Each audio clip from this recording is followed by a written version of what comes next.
늘 채널을 즐겁게 듣고 있는 70대 할머니입니다. 박복한 팔자, 그건 딱 제 팔자를 일컫는 말 같네요. 출이 반이라고 살면서 크게 잘못을 저지르거나 남에게 모질게 굴면서 살지도 않았는데, 아니, 오히려 여유가 있다면 나눌 줄 알았습니다.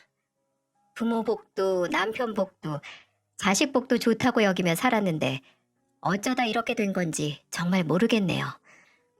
분명 제가 선의로 해왔던 모든 행동이 결과적으로 제게 불행을 가져왔다면 누구를 탓해야 할까요? 이렇게 될 줄 모르고 선택을 했던 과거의 저를 탓해야 할까요? 아니면 그 선택지 자체를 탓해야 할까요? 제가 어렸을 때 저의 세계는 두 사람을 중심으로 돌아갔습니다. 저희 어머니와 남동생 이렇게 말이죠. 아버지는 일찍 암으로 돌아가셨고 어머니는 아버지의 빈자리를 혼자 채우기 위해 밤낮 없이 일하셨죠. 해가 떠 있을 때는 식당에서 일하셨고 밤이면 피곤해 빡빡한 눈을 애써 모른 척하며 공장으로 나가 일하셨습니다. 저희 남매가 조금 더 좋은 곳에서 살고 조금 더 좋은 음식을 배부르게 먹게 하기 위해 사는 어머니를 보며 아버지의 빈자리를 느낄 새가 없었어요. 또 어머니는 늘 아버지 얘기를 저희에게 해주셨고요. 특히나 어머니는 제가 아버지를 빼다 닮았다고 하셨어요. 아버지의 눈과 코를 아주 빼다가 박았다고 하면서 제 코끝을 툭툭 치며 웃는 어머니 얼굴이 아직도 눈앞에 선합니다. 바쁜 어머니는 늘 집에 안 계신 시간이 더 많았고 저는 그런 어머니의 빈자리를 채우기 위해 3살 어린 남동생을 챙겼네요. 확실히 부모님 품 안에서 어리광 피우는 내 앞가림도 못하는 나이에 동생까지 쫓아다니면서 챙겨야 했으니 불만이 많을 수도 있었겠죠. 하지만 동생과 단 둘이 보내는 시간이 많은 만큼 저희 둘의 유대감은 참 특별했어요. 제가 어렸을 때 어머니께 혼쭐이 나고 내복바람으로 쫓겨나면 남동생은 꺼이꺼이 울면서 똑같은 내복 차림으로 저를 따라와서 제 옆을 지켰습니다. 지가 잘못한 것도 없으면서 엄마 용서해 주세요 라고 두 손을 싹싹 빌면서 울었었네요. 어려서부터 사내 녀석이 어찌나 눈물이 많고 또 정이 많은지 그건 딱 아버지 닮았다고 어머니가 늘 말씀하셨어요. 아유 같은 배에서 나왔어도 너희는 어쩜 그렇게 성격이 다르니? 승아 너는 기집애가 독불장군같이 고집이 세고 형식이 쟤는 아주 눈에 수도꼭지가 고장났는지 눈물이 왜 그렇게 많은지 아주 지혜비 특징들을 사이좋게 나눠들 가졌어.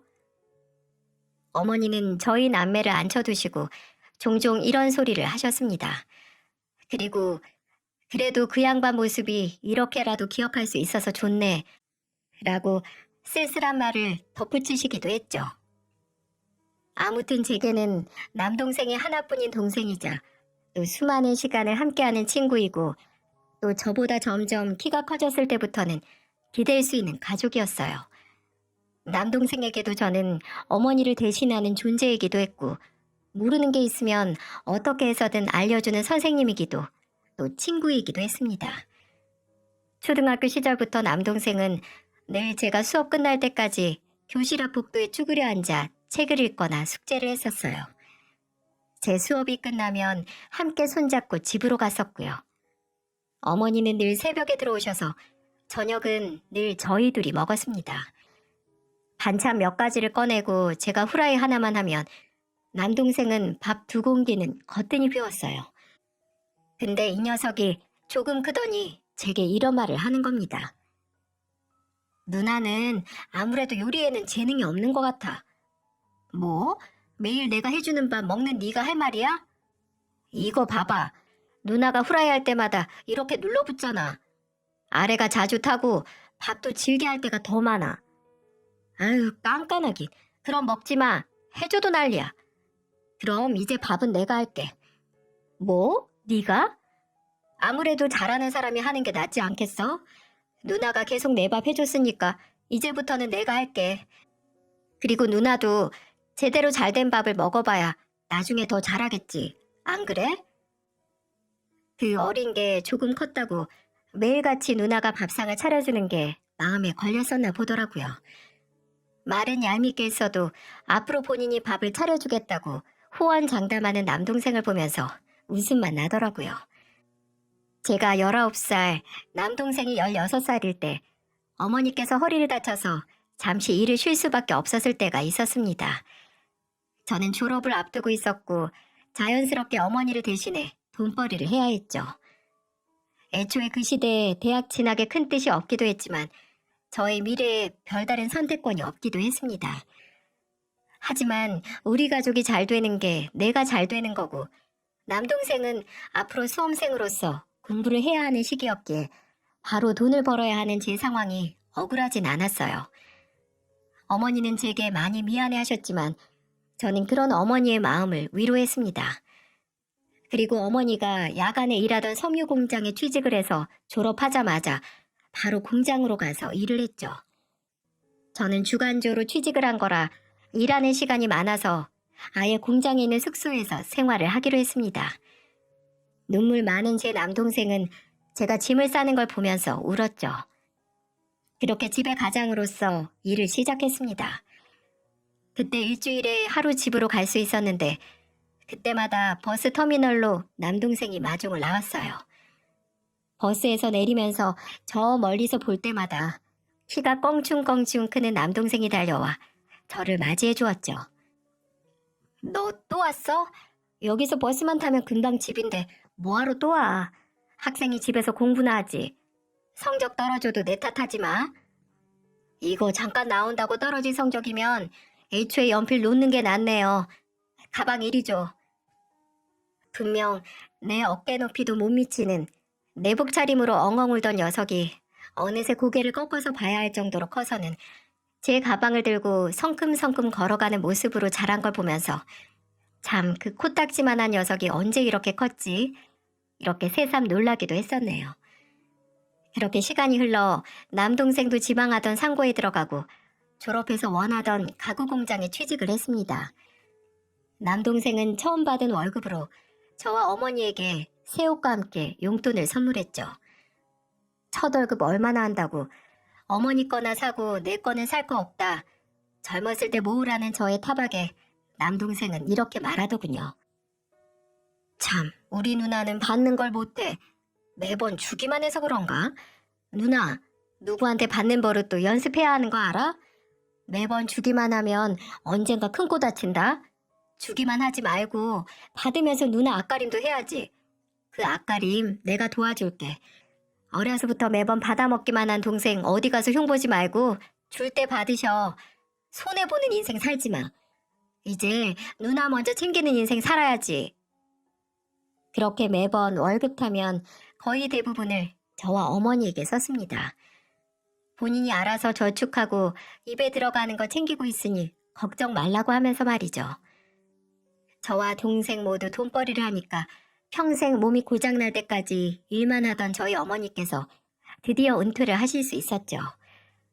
그저 저희 남매가 벌어다 들인 돈으로 생활하시는 모습을 보면 그렇게 행복할 수가 없더라고요. 어머니께서 일에 쩔어 피곤해하는 모습을 정말 질리게 봐온 저와 남동생은 늘 어머니께서 일을 하지 않고 쉬는 모습을 보길 원했으니까요. 하지만 그 행복이 오래가진 않았죠. 젊었을 때 힘을 너무 많이 쓰신 건지 어머니께서는 은퇴와 함께 빠르게 나이가 드시더라고요. 그렇게 은퇴한 시간을 오래 누려보지도 못하시고 돌아가시고 말았죠. 저와 남동생은 그렇게 다 큰 고아가 됐습니다. 마음에 커다란 기둥과 같은 어머니께서 돌아가시고 저희 남매가 무너지지 않을 수 있었던 건 서로가 서로에게 기댈 나무가 되어줬기 때문이었죠. 제가 공장을 그만두고 모은 돈으로 가게를 하나 하고 싶다고 했을 때 남동생은 제가 부탁도 안 했는데 흔쾌히 돈을 주기도 했습니다. 그 덕분에 저는 반찬 가게 하나 번듯하게 열 수 있었고요. 서로의 유일한 가족인 저와 남동생은 어머니의 빈자리가 큰 만큼 의지를 참 많이 했죠. 그렇게 시간이 흘러 제가 결혼을 하고 또 남동생이 결혼을 해서 가정을 꾸렸네요. 솔직히 제 결혼보다도 남동생의 결혼식에 더 많이 울었고 또 기쁘기도 했어요. 이제 다 끝났다. 뭔가 커다란 걸 해낸 기분이었죠. 정말 신기한 게 뭔지 아시나요? 제가 임신했을 때 태몽을 남동생이 꿨고 올케가 임신했을 때 태몽을 제가 꿨다는 겁니다. 저희 남매 사이가 각별한 걸 아는 남편은 어떻게 태몽도 나눠서 꾸냐면서 전생에 쌍둥이는 아니었냐고 하더라고요. 저는 5월에 아들을 낳았고 올케는 그 다음엔 9월에 딸을 낳았습니다. 한 살 터울이기도 하니 저는 제 아들과 남동생의 딸이 저희 남매처럼 친해지길 바랬어요. 조카가 정말 남동생을 많이 닮았는데요. 왜 첫째 딸은 아빠 닮는다고 하잖아요. 막 태어났을 때는 올케를 닮은 줄 알았는데 어째 점점 커가면서 이목구비 하나하나 남동생 어렸을 때 모습이 보이는 거예요. 조카의 얼굴을 빤히 들여다보고 있으면 마치 그 시절 과거로 돌아간 것만 같기도 하더라고요. 매년 지 애비 얼굴을 점점 닮아가는 조카가 5살이 되던 해 저는 제 영혼의 조각 하나를 잃고 말았습니다. 저의 하나뿐인 동생이 사고로 세상을 떠나고 만 겁니다. 너무나 급작스런 죽음이었죠. 뭐라 인사를 준비할 수도 없는, 분명 사고가 나기 전날 제게 친한 친구에게 말해 생선 몇 마리 보냈다고 했던 남동생이 싸늘하게 식은 몸으로 누워있는 모습에 몇 번을 기절했습니다. 졸음운전 차량에 치여 그 자리에서 고인이 된 남동생. 저는 마치 자식을 잃은 것 같기도 했고 또 하나뿐인 피부치를 잃었다는 생각에 가슴에 휑한 구멍이 난 것 같기도 했었네요. 다시는 동생을 만날 수 없다는 절망감과 젊은 나이에 지 새끼를 두고 간 남동생에 대한 안타까움으로 정신을 차릴 수가 없었는데 그 슬픔에 빠질 틈도 없이 일이 터지고야 말았어요. 남동생의 장례식 이후 며칠 지나지 않아 아침부터 전화가 와서 받으니까 수화기 넘어 조카의 울먹거리는 목소리가 들리더라고요. 여보세요? 누구야? 너 주경이니? 고모, 너 어떻게 전화를 했어? 아니 주경아, 너 지금 오니? 왜 울고 있어? 엄마는? 엄마가 없어요, 고모. 엄마가 안 보여요. 아니 이게 무슨 일인지. 서럽게 우는 조카는 자고 일어나니 엄마가 안 보인다고 울면서 제게 전화를 한 겁니다. 저는 가게 문 여는 것도 있고 바로 조카의 집으로 달려갔어요. 집에는 어린 조카뿐이더라고요. 우는 조카를 달래 일단은 아침을 먹이고 엄마가 어디 간다고 했냐고 물으니까 조카는 아무것도 모르더라고요. 그냥 일어나 보니까 엄마가 보이지 않았고 놀라서 전화기 옆에 비상시에 대비해 적어서 붙여놓은 고모 집 전화로 전화를 걸었다고 했죠. 일단 밥 먹는 조카를 두고 정막만이 감도는 집을 확인했습니다. 근데 아니 이게 대체 무슨 일인가요? 누가 봤으면 도둑이라도 든 줄 알겠습니다. 옷장은 아예 절반 정도 텅 비어 있었고 여기저기 남은 옷들이 튀어나와 있었네요. 서랍장도 거의 열려 있고 안방에 있는 화장대를 확인하는 와중 메모 하나가 눈에 들어왔습니다.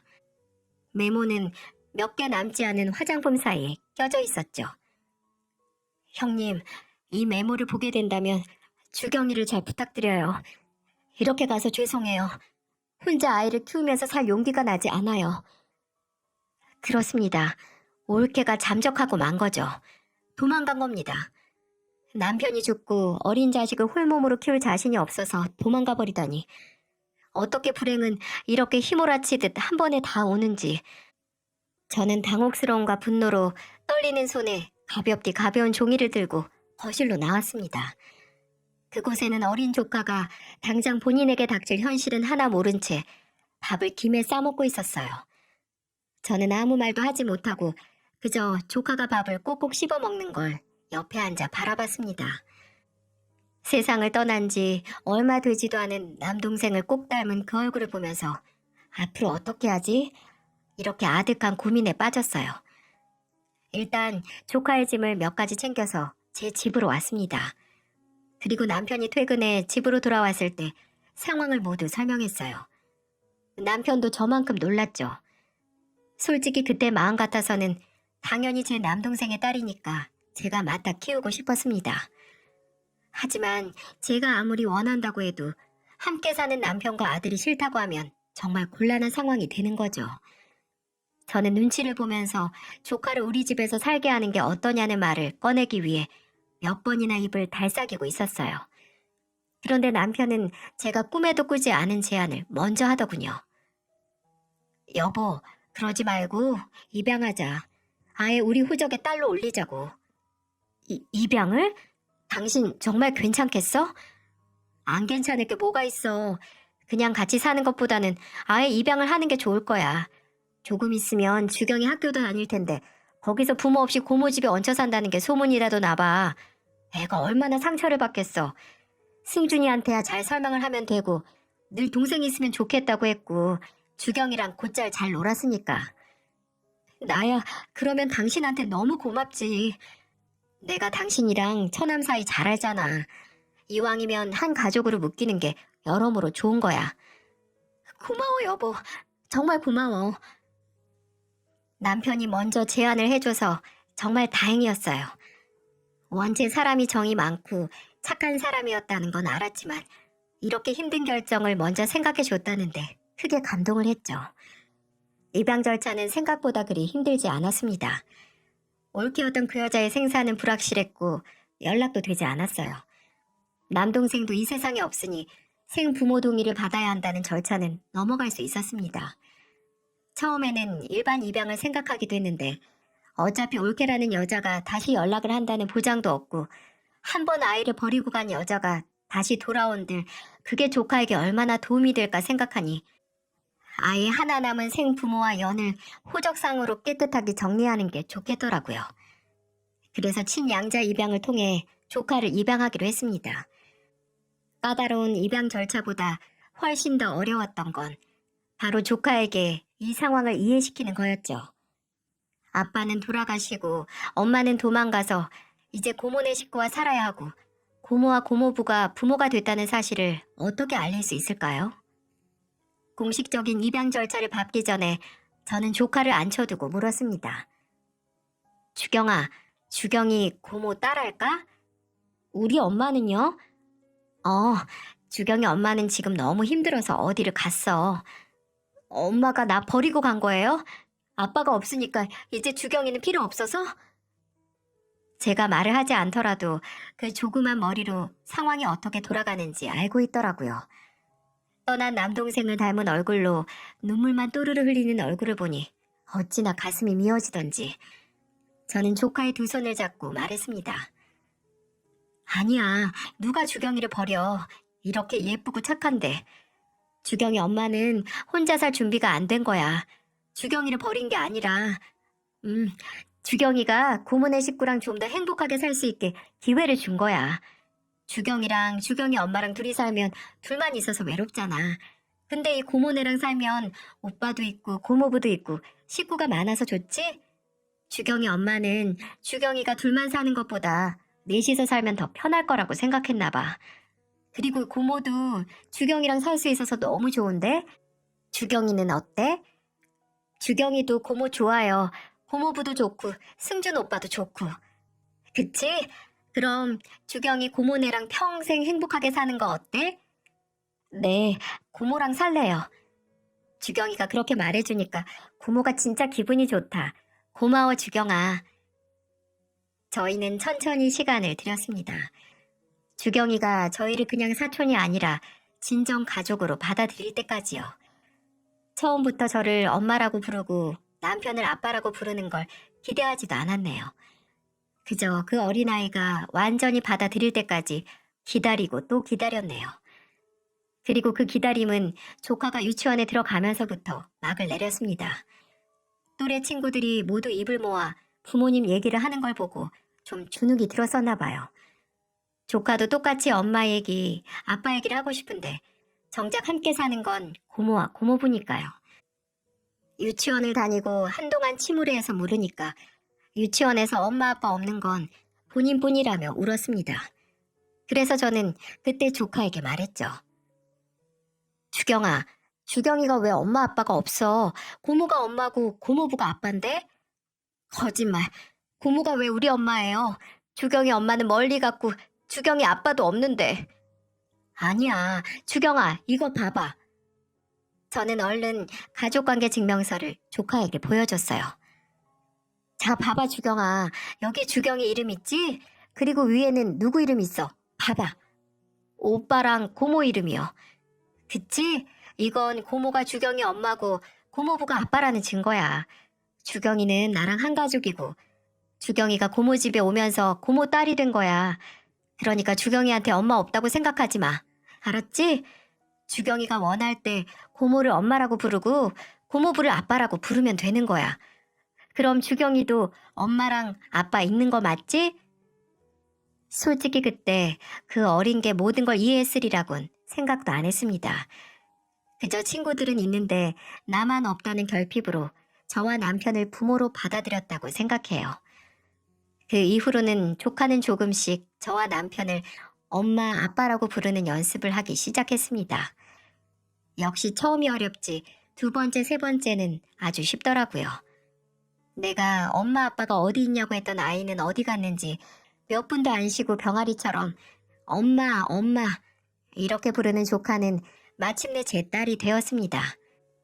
조카, 아니 딸이 저를 스스럼 없이 엄마라고 불렀을 때 하늘에 있는 남동생 생각이 정말 많이 났어요. 딸을 호적에 올리며 동생에게서 하나뿐인 딸을 뺏어오는 건 아닌가 이런 생각도 하긴 했지만 그래, 동생도 딸에게 진짜 가족이란 울타리를 만들어주는 걸 원할 거라고 마음을 다잡았어요. 친엄마에게 버림받고 고모에게 입양됐다는 상처가 계속 흉터처럼 남아있을 줄 알았는데 어린아이 회복력은 아주 강하더라고요. 어느새 딸은 마치 처음부터 제가 엄마였던 것처럼 천진난만하게 자랐습니다.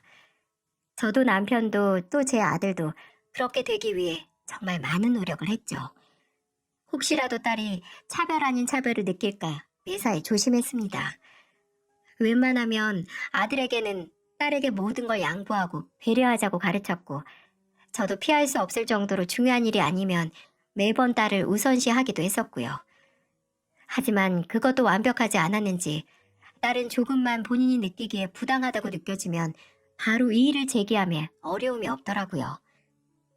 엄마, 왜 오빠 돈가스가 더 커? 왜 나만 차별해? 엄마, 왜 오빠 방이 내 방보다 더 넓어? 나 오빠 방이랑 방 바꿀래. 나 오빠가 쓰던 피아노 안 쓸 거야. 내 걸로 새로 사줘. 딸아이의 조금도 내가 손해를 안 본다는 그 집착에 저희 아들은 자연스럽게 모든 양보하고 배려하는데 도가 트고 말았죠. 뭐든 제가 선택하기 전에 동생에게 먼저 선택권을 주곤 했습니다. 정말 내 뱃속에서 낳은 자식 키우는 것도 어려웠는데 마음으로 낳은 자식 키우는 건 더 어려웠네요. 딸이 사춘기가 찾아왔을 때 처음으로 저와 크게 싸우고 제게 한 말을 저는 아직도 잊을 수가 없습니다. 애가 밤 늦은 줄 모르고 집에 연락도 없이 늦게 들어온 날이 있었는데 그거 좀 야단쳤더니 제게 악다구니를 쓰며 말하더군요. 오빠는 이렇게 안 혼내면서 나한텐 왜 그래? 아우, 주경아, 엄마가 언제 그랬어? 오빠는 너처럼 이렇게 늦게 들어온 적도 없어. 시계 좀 봐봐. 지금이 몇 시인지. 집에서 걱정하는 엄마 마음은 생각도 안 해?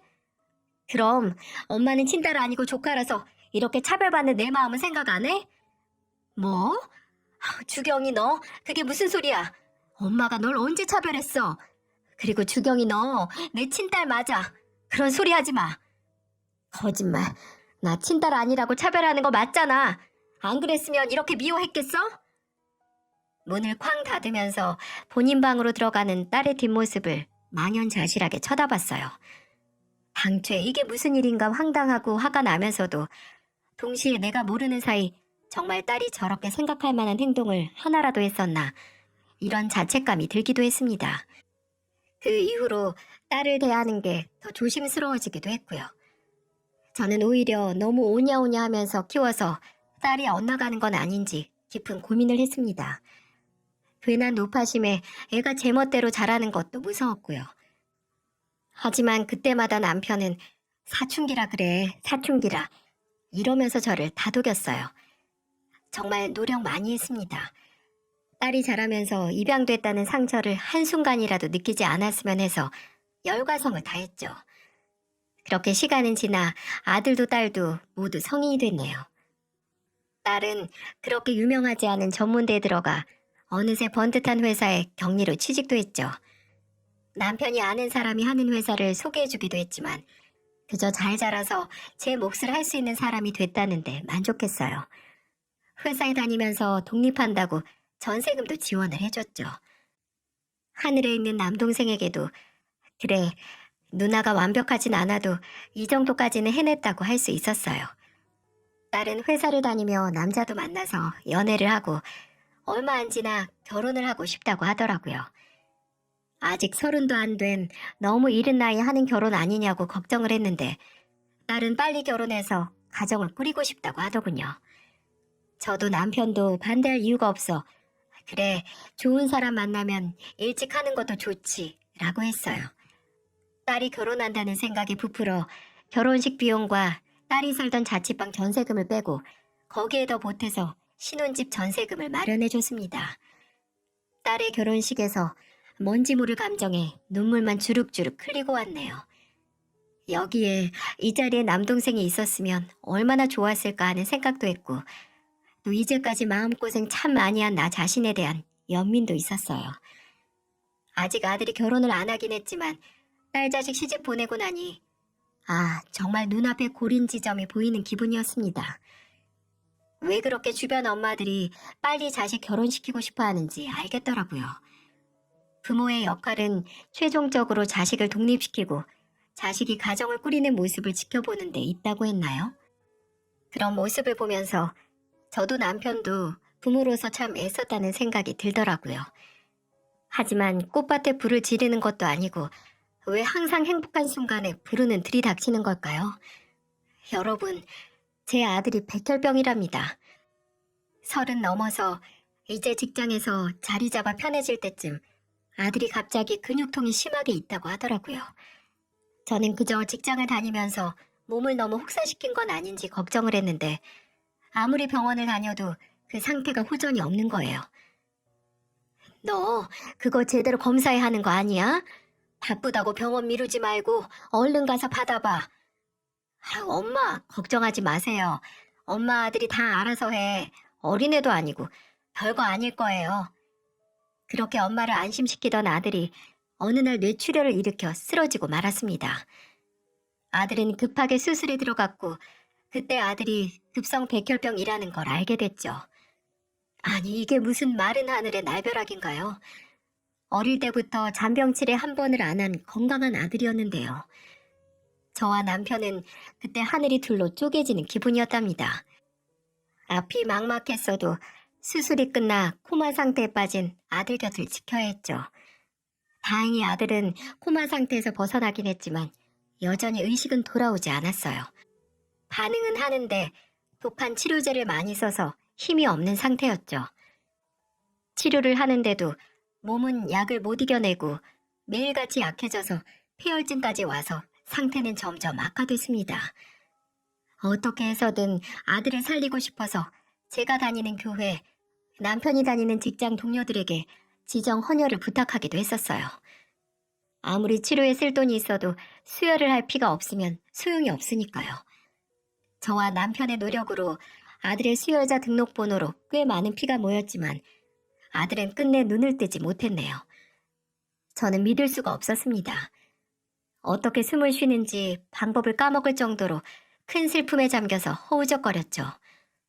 저도 남편도 아들을 잃었다는 고통에 정신을 차릴 수가 없었어요. 그 젊은 나이에 해왔던 것보다 아직 할 게 더 많은 나이에 갑작스런 비극으로 떠난 우리 아들. 장례식은 아주 작게 치렀습니다. 아들이 가는 길에 그저 가까운 가족과 생전 친하게 지내온 친구들만 불러서 아들이 가는 길을 배웅했네요. 근데 딱 한 명, 그 가까운 가족에 해당하면서도 아들의 장례식에 참석하지도 않은 사람이 있었습니다. 그건 바로 제 딸이었죠. 딸은 아들의 부고를 듣고 놀라고 슬퍼하긴 했습니다. 하지만 제게 장례식에 참석할 수 없다는 말을 전하더라고요. 엄마, 근데 나 장례식 못 가. 엄마가 나 대신 오빠 잘 보내줘. 뭐? 너 그게 무슨 소리야? 어떻게 네 오빠 장례식에 안 올 수가 있어? 아휴, 나도 가고 싶지. 가고 싶은데 나 지금 임신 준비하고 있어. 엄마, 엄마는 내가 장례식 갔다 오고 나서 임신했으면 좋겠어?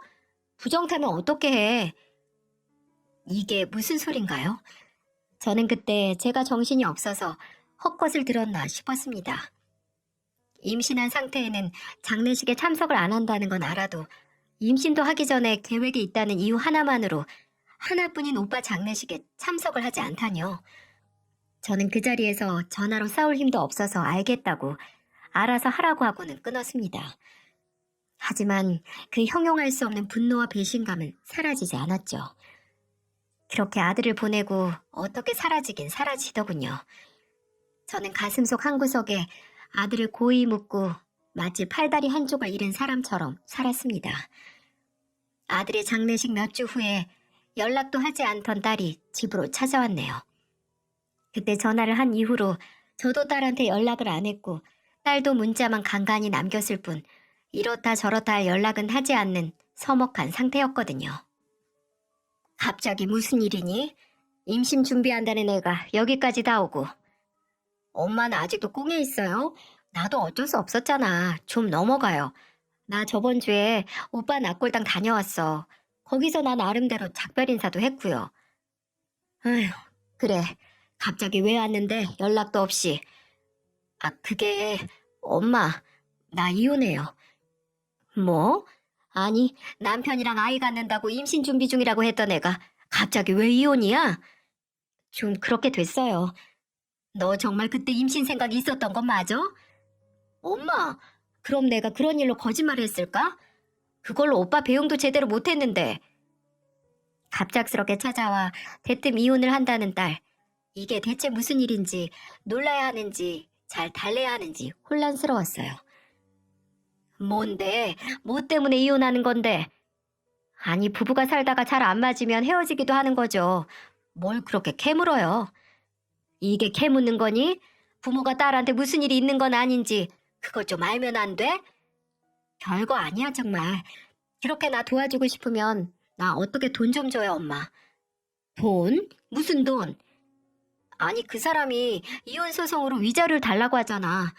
나는 그 사람이랑 결혼하고 바로 일도 그만뒀는데 내가 무슨 돈이 있다고. 그래서 그런데 오빠 보험금 나온 거 없어요? 그때 엄마 보험하는 친구 통해서 생명보험금 들었다고 들었는데. 저는 그때 딸이 내 자식이 아니라 마치 사리사욕에 눈이 먼 짐승같이 보였습니다. 이혼 위자료를 달라고 하며 죽은 오빠의 생명보험금 얘기를 꺼내다니. 저는 당장 눈앞이 빨갛게 타들어가는 것 같았죠. 너 지금 네 오빠 목숨값으로 위자료 내겠다 이거야? 어? 엄마, 무슨 말을 그렇게 해요? 목숨값이라니 돈은 그냥 돈이잖아. 엄마랑 아빠랑 그게 당장 필요한 사람들도 아니고 가족인데 급한 사람이 먼저 쓸 수도 있고 또 입 다물어. 너 임신 준비한다고 네 오라비 장례식에 얼굴 한번 비춘 적도 없으면서 무슨 자격으로 그 돈을 홀랑 가져갈 생각을 해. 됐다 됐어. 너 그런 소리 할 거면 이제 두 번 다시 집에 찾아오지도 마. 위자료인지 뭔지 네가 알아서 해. 어? 엄마, 내가 그 큰 돈이 어딨어. 딸이 소송에 걸린다는데 그것도 못 도와줘요? 듣기 싫어. 결혼 너무 급하게 하는 거 아니냐고 했을 때 그 말 무시하고 한다고 했던 것도 너고 이제 이혼한다고 결정한 것도 너야. 내가 어렸을 때 너한테 책임감이 뭔지 더 확실하게 가르쳤어야 했는데 정말 너무 오냐오냐만 한 것 같다. 이제라도 너 혼자 스스로 해결하는 법 좀 연습해봐. 너 취직도 결혼도 다 엄마랑 아빠 도움으로 했으니까 이혼은 네 스스로 해봐. 알아들어? 저는 그대로 딸을 집에서 내쫓듯 내보냈습니다. 이후로 남편을 통해 딸은 계속 돈을 요구했지만 저는 남편에게 눈 하나 깜짝하지 말라고 했어요. 우리가 괜한 걱정으로 너무 감사 돌기만 했던 것 같다고.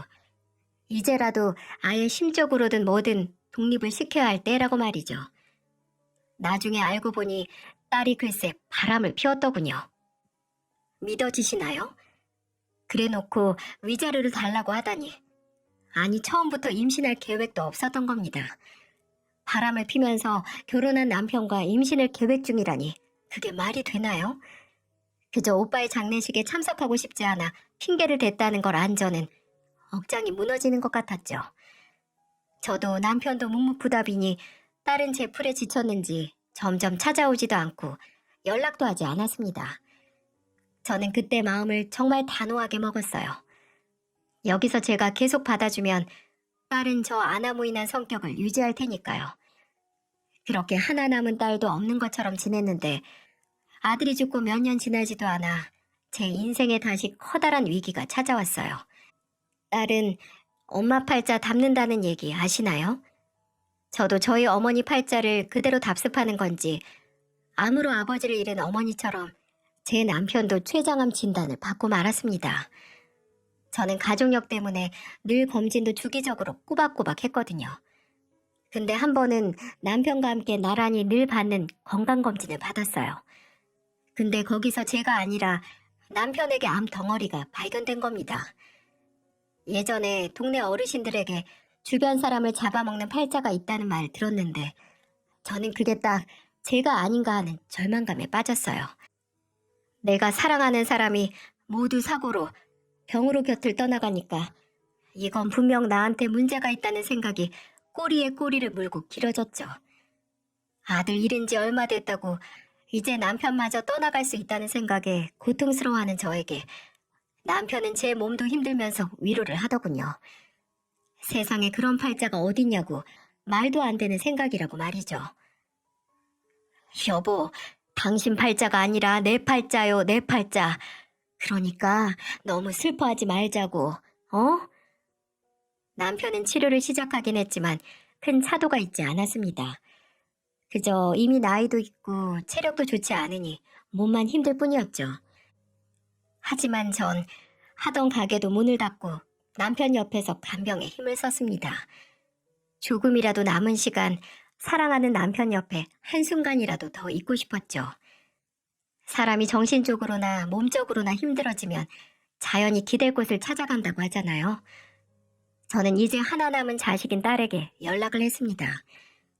딸도 본인 아버지가 시간이 얼마 남지 않았다는 걸 알아야 했으니까요.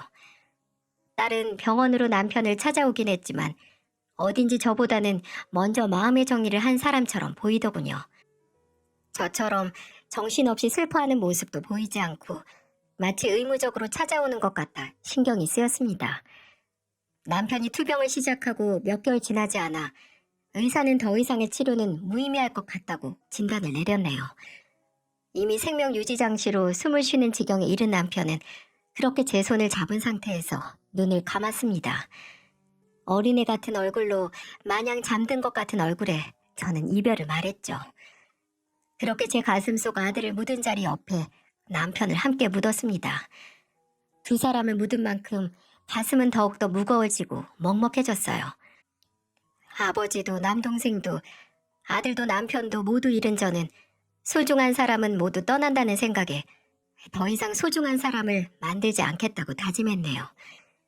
그저 지금 옆에 있는 딸에게라도 잘 하자라는 생각을 했었어요. 하지만 더 이상 딸에게 실망하지 않을 것이라 생각했는데 딸은 또 한 번 제 가슴에 대못을 박았습니다. 남편의 장례식에서 눈물 하나 보이지 않고 태연해 보이는 딸의 얼굴을 보며 계속 의문이 남더라고요. 딸은 나만큼 슬프지가 않나? 아니면 아직 실감이 안 나는 걸까? 그렇게 혼자 그 의문을 계속 키워나갔죠. 근데 장례식이 끝나고 집에 돌아왔을 때 딸은 안방에 남편 물건을 보면서 제게 이런 말을 했습니다. 엄마, 아빠 물건은 안 치워요? 그걸 벌써 치우니? 좀 보관할 건 보관하다가 천천히 정리해야지. 이런 건 바로 날 잡고 치워야 돼요. 아니면 평생 무용지물인 쓰레기 껴안고 사는 거야. 쓰레기? 너 지금 아버지 물건 보고 쓰레기라고 한 거야? 아유, 엄마, 물건은 그냥 물건이에요. 더 이상 쓸모없는 거 두고 그럼 쓰레기라고 하지 뭐라고 해. 난 엄마가 괜히 아빠 물건 보면서 슬퍼하는 게 안타까워서 하는 말이라고요. 그래도 그렇지. 아니, 쓰레기가 뭡니까?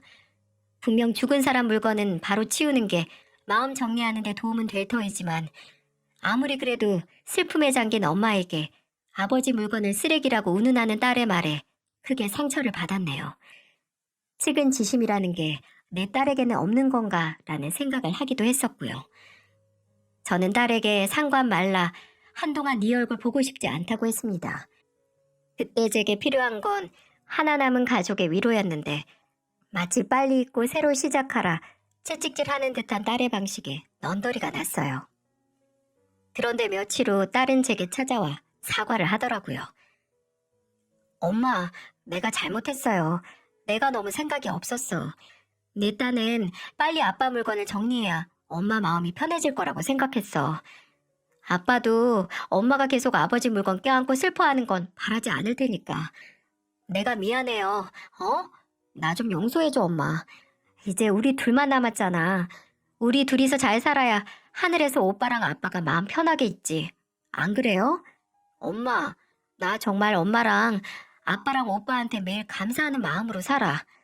고아될 뻔한 나를 받아주고 이만큼 사랑을 준 식구들인데 나 정말 하나 남은 가족인 엄마랑 잘 지내고 싶어요. 내가 잘할게. 그러니까 이제 그만 용서해줘요. 딸은 잘 보이지도 않는 눈물까지 흘려가며 제게 용서를 빌었습니다. 그래, 이제 나한테 남은 건 딸뿐이었습니다. 제가 누구보다 사랑하는 내 남동생을 똑 닮은 딸. 내가 마음으로 낳아 기르겠다고 다짐한 딸 말이죠. 저는 다시 한번 기회를 주기로 했고 딸은 정말로 큰 다짐을 한 것처럼 제게 잘했어요. 제게 함께 살 것을 제안해 지가 살던 집도 정리하고 합가를 하기도 했죠. 엄마와 더 많은 시간을 보내고 싶다고 말입니다. 딸은 구청에서 계약직 일자리를 하나 잡아 일하면서 정말 많이 달라졌어요. 아, 이제야 철이 드나 싶어 저도 아들과 남편을 잃은 상처를 점점 회복해가고 있었어요. 남편을 간병하면서 문을 닫은 반찬 가게는 아예 정리를 했습니다. 그저 집에서 조금 쉬면서 더 이상 일 안 하고 편하게 살고 싶었거든요. 불행인지 다행인지 아들과 남편이 남긴 보험금과 재산이 제게 그런 선택지를 주었네요. 그래도 매일같이 집에서 보내는 시간은 편한 만큼 무료하기도 했습니다. 그런 저를 보고 딸이 한 번은 이런 말을 꺼내더군요. 엄마, 나중에 나랑 가게 차려서 같이 일할까? 가게? 무슨 가게? 뭐 할 거야 많지. 엄마 음식 잘하니까 식당도 좋고 아니면 카페도 좋고 요즘 모녀끼리 장사하는 집 많잖아요. 일 없네요. 네 엄마 이제 늙었어. 더 이상 손님 상대하면서 장사 못해. 엄마, 내가 엄마한테 힘든 일을 시키겠어요? 엄마는 그냥 사장이고 그 아래에 있는 내가 힘든 일은 다 하지. 엄마는 심심할 때마다 종종 나와서 할 수 있는 것만 하고 엄마도 집에서 멍하게 있는 것보다 조금이라도 몸 움직이는 게 좋지 않아요? 사람도 만나고. 아유, 그래 그러자. 사장 자리 준다는데 나야 좋지. 엄마, 약속한 거예요? 와, 그럼 나도 조금 더 나이 들어서 할 일 없어지면 우리 둘이 가게 하나 하는 거야? 딸과 함께하는 일이라니 생각만 해도 기분이 좋아졌어요. 지금이야 불러주는 곳이 있어서 일을 하지만 나중에 딸도 할 일이 없어지면 둘이서 작은 가게 하나 하면서 오순도순 사는 것도 좋겠다 싶었죠. 그렇게 저는 일상으로 돌아와 살았습니다. 시간이 지나 예전에 딸을 원망했던 마음도 천천히 사라지는 것 같았어요. 딸도 어느새 이혼의 상처는 다 잊었는지 새로 만나는 사람이 있다고 제게 그러더군요. 의류 사업을 하는 사람이라고 본인의 이혼 경력은 전혀 문제 삼지 않고 보듬어 준다고 어찌나 행복해하는지. 솔직히 내가 말은 안 했지. 이혼유 꼬리표 때문에 얼마나 마음고생을 했는데요. 근데 이번에 이 사람하고 재혼하면 정말 결혼을 한번 실패했다는 생각이 싹 없어질 것 같아. 재혼을 하고 싶다는 딸의 말에 저는 흔쾌히 결혼 자금을 내어주었습니다. 누구에게나 새 출발은 필요한 법이고 딸이 마흔을 앞둔 시점에 제가 평생 원했던 가정을 다시 만들길 원했으니까요. 딸은 제게 걱정 말라고 재혼해도 엄마 모시고 살 거라고 결혼할 사람에게도 다 말하고 말 끝내놓은 상태라고 하더군요. 결혼 준비로 바쁜 와중에 남은 엄마 생각하는 마음이 참 기특했네요. 그런데 어느 날 딸이 밤 늦게 울면서 집으로 돌아오는 게 아니겠어요? 예, 무슨 일이야? 왜 울면서 들어와? 엄마, 나 어떡해요? 어떡해? 딸은 아이 마냥 엉엉 울었고 저는 놀라 옆에서 달래며 대체 무슨 일이냐고 물었습니다. 그 사람 지금 회사 부도 날지도 모른대. 거래처에 밀린 돈을 못 주고 있어서 파산할 지경이라고. 지금 해결 못하면 우리 결혼도 다시 생각해보자고 하는데 나 어떡해 엄마? 나 정말 그 사람이랑 결혼하고 싶어요. 나는 그 사람 회사가 망해도 상관이 없는데 그 사람은 그 상태로 나랑 결혼하는 게 미안한가 봐. 나 어떡해? 정말 이 사람 아니면 안 된단 말이야. 바닥에 주저앉아 우는 딸을 보면서 가슴이 아팠네요. 평생 철없게 산 딸이 이제 정신 차리고 새로 시작할 남자를 만났는데 그 돈 때문에 당장 결혼이 엎어질 판국이니 속이 타들어가는 심정이었죠. 엄마, 내가 너무 염치 없는 거 아는데 제발 나 좀 도와주세요. 어? 1억. 딱 1억만 있으면 급한 불 끌 수 있대. 엄마, 내가 결혼해도 엄마 모시고 산다고 하잖아요. 나랑 그 사람이랑 평생 엄마한테 갚을 테니까 제발 부탁이에요, 엄마. 마지막으로 나 한 번만 살려줘요. 저는 목 놓아라 부탁하는 딸을 보면서 끝내 딸에게 1억을 보냈습니다. 정말 큰 돈이지만 당장 딸을 도울 수 있으니 오히려 다행이라고 생각을 했죠. 딸은 울면서 내게 너무 고맙다고 더 잘하겠다고 했고 저는 그 말을 믿었습니다. 딸의 결혼 상대를 만나기 전까지 말이죠. 한 번은 식사를 대접한다고 딸과 예비 사위가 저를 불러 서울 외곽의 고즈넉한 한정식 집으로 데려갔어요. 예비 사위는 보기에는 수더분하고 성실한 사람이었어요. 식사를 하다 딸이 잠시 급하게 전화를 받는다고 자리를 비웠고 저는 그때 속 안에 담아놨던 말을 넌지시 꺼내 물었어요. 강서방, 일은 어떻게 잘 해결됐나? 어디 더 문제 있는 건 없고? 네? 무슨 문제요? 사업 파산할 뻔한 거 말이야. 1억이 아무리 큰 돈이라고 해도 사업이 크면 그것도 모자르다고 하던데 잘 해결됐나 해서 말이야. 1억이라뇨? 저 일에 문제 없는데요? 장모님, 대체 그게 무슨 말이세요? 파산이니 1억이니 전혀 듣도 보도 못했다는 예비 사위의 얼굴을 보면서 심장이 쿵 하고 떨어지는 것 같았습니다. 사위는 제가 딸에게 준 1억을 출처를 전혀 모르고 있다고 했죠. 저는 그때 혹시라도 내가 여기서 말을 더 한다면 딸의 결혼에 문제가 생길까 그냥 입을 다물었습니다. 그저 예비 사위에게 확실히 사업에 문제 없는 건 맞지 하고 물었고 전혀 문제가 없고 지금도 없다는 대답을 들었죠. 딸이 자리로 돌아왔을 때도 별말 하지 않았고요. 식사를 다 하고 집에 도착했을 때 말을 꺼냈습니다. 딸의 전적으로 보아 예비 사위가 거짓말을 하는 것 같진 않았고 분명 딸이 제 버릇해 못 주고 거짓말을 했다고 확신했죠. 주경아, 여기 앉아봐라. 어? 왜요? 아, 엄마 사위 만나보니까 어땠어요? 사람 진짜 괜찮지? 너, 강서방 사업 얘기는 어떻게 된 거야? 강서방은 사업이 파산할 뻔한 적도 없었고 내가 준 1억은 구경도 못했다고 하는데. 네? 엄마, 그 사람한테 돈 얘기했어요? 아, 왜 그랬어? 안 그래도 예민한 문제인데 괜히 왜 꺼내요? 내가 다 알아서 했어. 그 사람이 창피해서 모른다고 한 거지. 너 확실하게 말해. 아니면 엄마 강서방한테 가서 다시 한번 확인할 거야. 진짜 그 돈 강서방 회사 문제 해결한 거 맞아? 저는 딸의 어설픈 변명에 조금도 물러나지 않고 오히려 더 강하게 밀어붙였어요. 여기서 솔직히 말 안 하면 정말 끝이다. 우리 관계 정리하자. 오랫동안 으름장을 놓으니 끝내 무릎 꿇고 울면서 진실을 털어놓더군요. 도박을 했답니다. 도박을. 불법 도박을 했는데 빚이 불어나 빚쟁이가 경찰에 넘긴다는 말을 듣고 제게 거짓말을 했다고 하네요. 대체 뭐가 문제인가요? 저는 분명 딸이 정신 차린 줄 알았는데 그게 모두 연기였다는 건가요? 저의 믿음을 이렇게 저버린 딸에게 이루 말할 수 없는 실망을 했습니다. 엄마, 내가 정말 잘못했어요. 나도 일이 그렇게 커질 줄 몰랐어요. 이제 나 도박에 손도 안 대. 나 예전에 친구 따라 중국 여행 갔을 때 그때 처음 해본 거고 이제 하지도 않아. 정말이에요. 믿어줘. 내가 도박빚 있다고 엄마한테 솔직하게 털어놓으면 엄마가 얼마나 마음이 아팠겠어. 엄마가 더 이상 실망하는 얼굴 보기 싫어서 나도 모르게 거짓말했어요. 정말 믿어줘요. 내가 잘못했어. 두 손을 모아 싹싹 비는 딸에게 뭐라도 할 말이 없더군요. 아마 저는 그때 이미 지칠 대로 지친 것 같아요. 내 남동생의 딸, 제가 데려와 마음으로 낳고 기른 딸에게 더 이상의 기회나 믿음은 아무 의미도 없는 것 아닌가 하는 생각에 절망했습니다. 그렇다고 제가 하나 남은 가족을 그렇게 모른 척 했나? 그건 또 아닙니다. 저는 딸의 사과를 거부하지도 그렇다고 받아들이지도 않은 애매한 상태로 남았어요.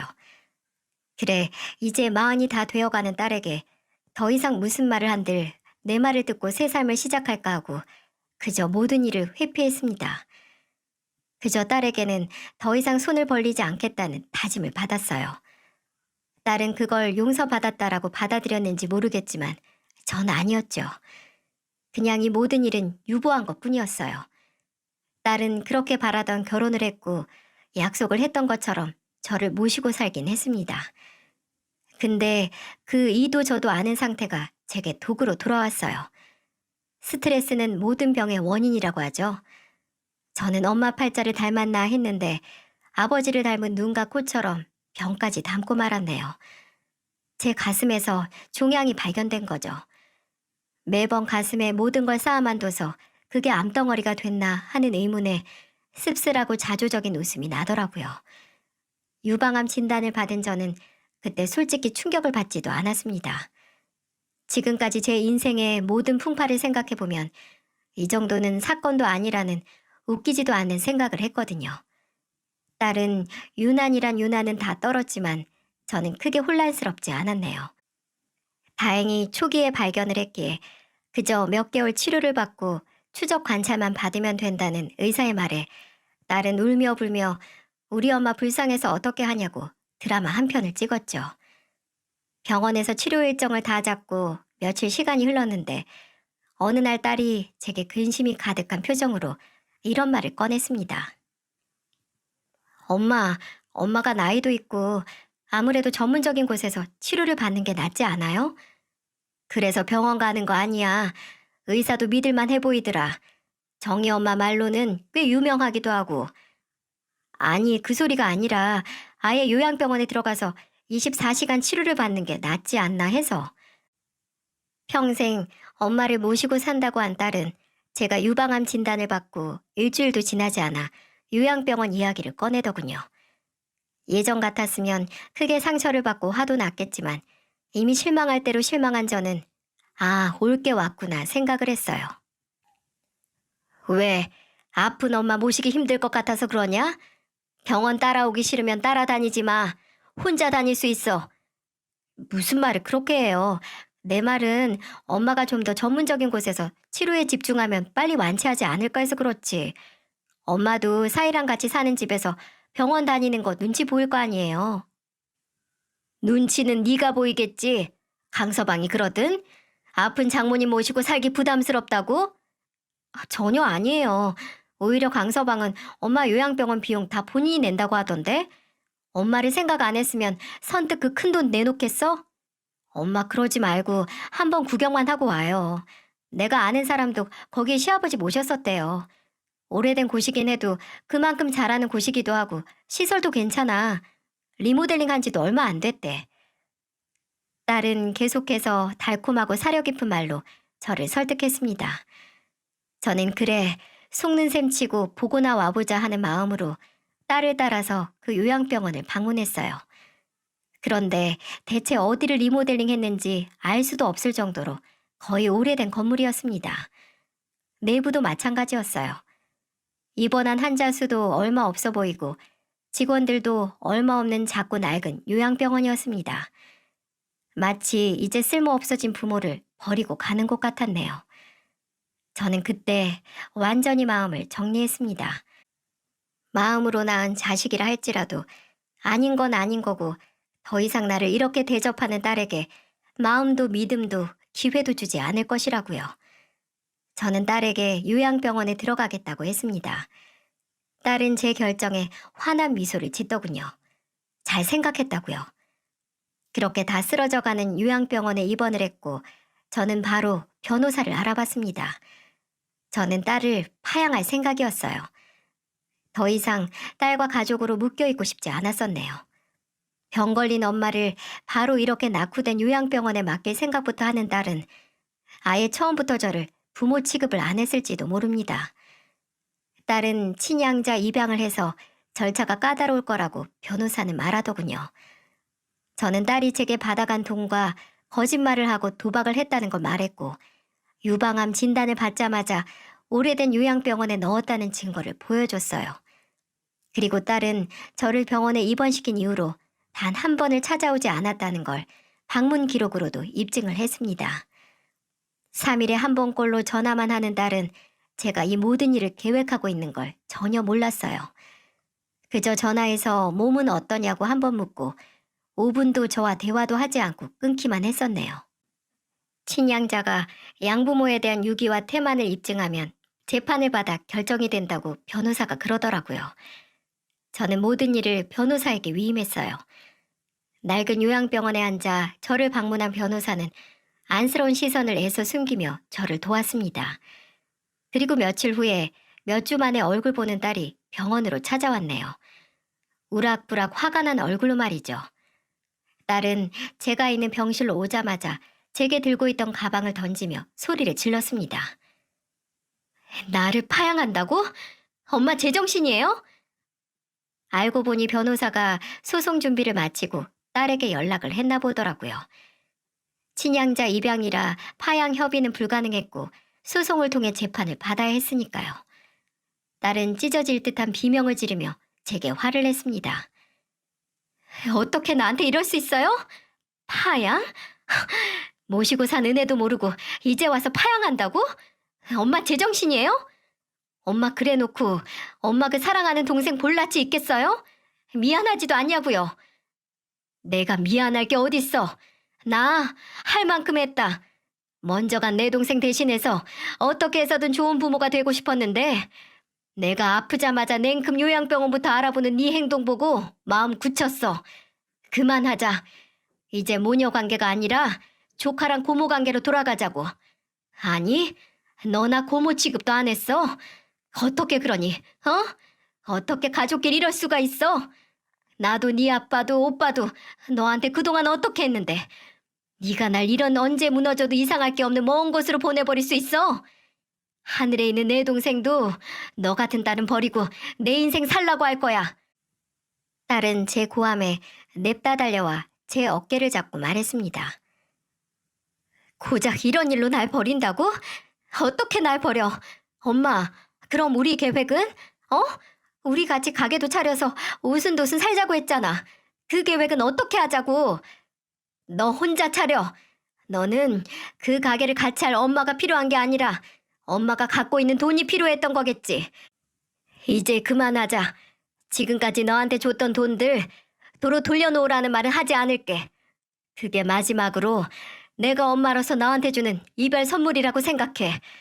나 이제 너라는 애한테 지칠 대로 지쳤어. 나이 마흔에 고아되고 어디 잘 생각해봐. 네가 뭘 어떻게 잘못을 했나?